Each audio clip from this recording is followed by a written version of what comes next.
Assalamualaikum warahmatullahi wabarakatuh. Kembali lagi di channel saya. Video ini dibuat untuk melanjutkan part 1 di video kemarin. Video kali ini saya akan melakukan interpretasi dari hasil uji regresi biner logistik yang sudah dibuat kemarin di part 1. Langsung saja. Di sini saya lupa kemarin menjelaskan kenapa saya memilih data-data yang dimaksud. Pertama, saya memilih kategori pendidikan. Kenapa saya memilih kategori pendidikan? Karena seperti yang kita ketahui bahwa semakin tinggi pendidikan suatu orang atau individu, diharapkan individu tersebut bisa berkembang dan mengecilkan peluangnya untuk menjadi miskin. Sedangkan variabel pekerjaan semakin layak atau semakin bagus pekerjaan seseorang, maka semakin kecil pula peluang suatu pekerja itu untuk menjadi miskin. Langsung saja kita mulai di tabel ini. Kita sudah bisa lihat ada banyak sekali angka-angkanya. Di sini ada blok 0. Di sini artinya 3 tabel ini dia masih tabel yang belum dimasuki oleh variabel independen. Jadi langsung saja ke uji logistiknya.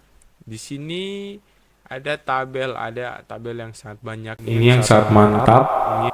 Di sini ada blok 0. Jadi blok 0 ini adalah tabel atau angka-angka yang belum dimasuki oleh variabel independen, variabel X-nya. Jadi ini variabel dependennya. Masih mentah, ibaratnya file mentahnya. Jadi angka-angka mentahnya belum dimasuki oleh variabel independen atau variabel X.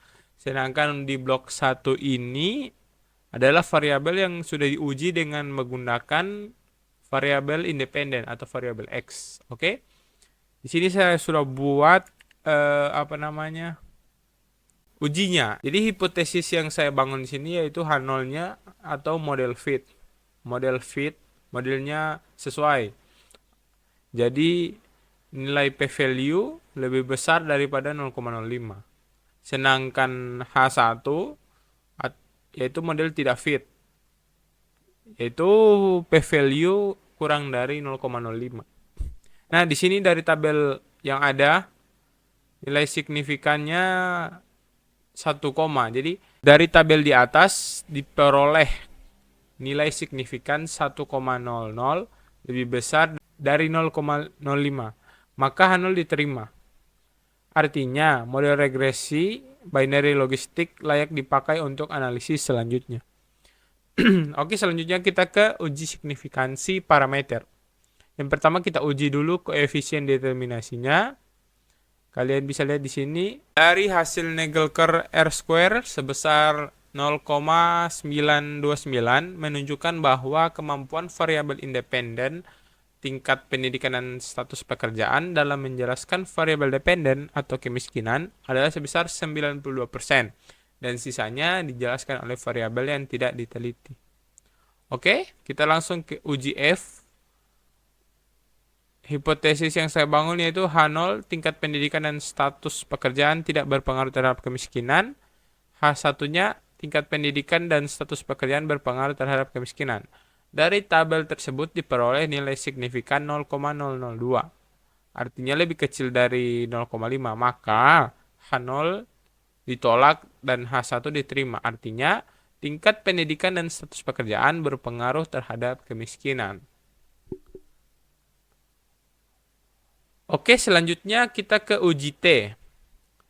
Di uji T ini saya membangun hipotesis H0 yaitu tingkat pendidikan tidak berpengaruh terhadap kemiskinan, H1 tingkat pendidikan berpengaruh terhadap kemiskinan. Itu untuk tingkat pendidikan. Sedangkan status pekerjaan, H0 status pekerjaan tidak berpengaruh terhadap kemiskinan dan H2 status pekerjaan berpengaruh terhadap kemiskinan. Hasil uji variabel independen terhadap variabel dependen adalah sebagai berikut.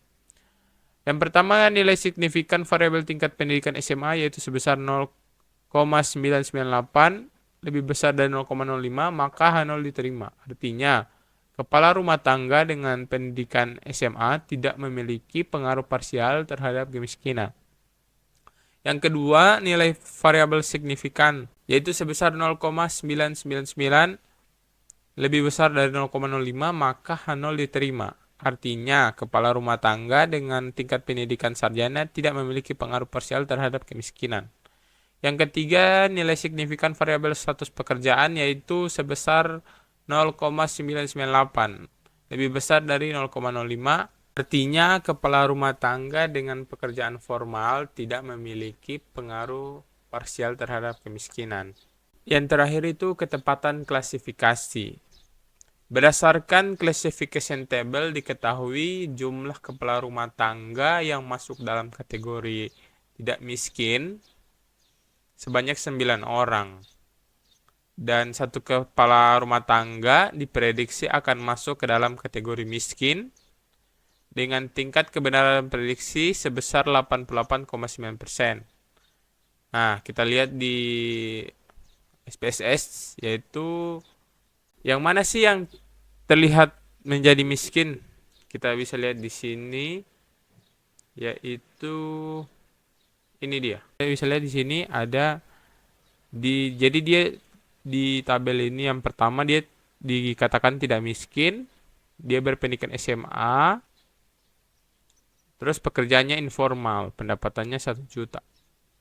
Di sini diprediksi dia akan menjadi miskin. Jadi kemungkinan dia satu orang ini dia akan menjadi miskin. Oke, selanjutnya diketahui kepala rumah tangga yang masuk dalam kategori miskin sebanyak 6 orang. Dan semuanya diprediksi akan tetap miskin dengan tingkat kebenaran prediksi sebesar 100%.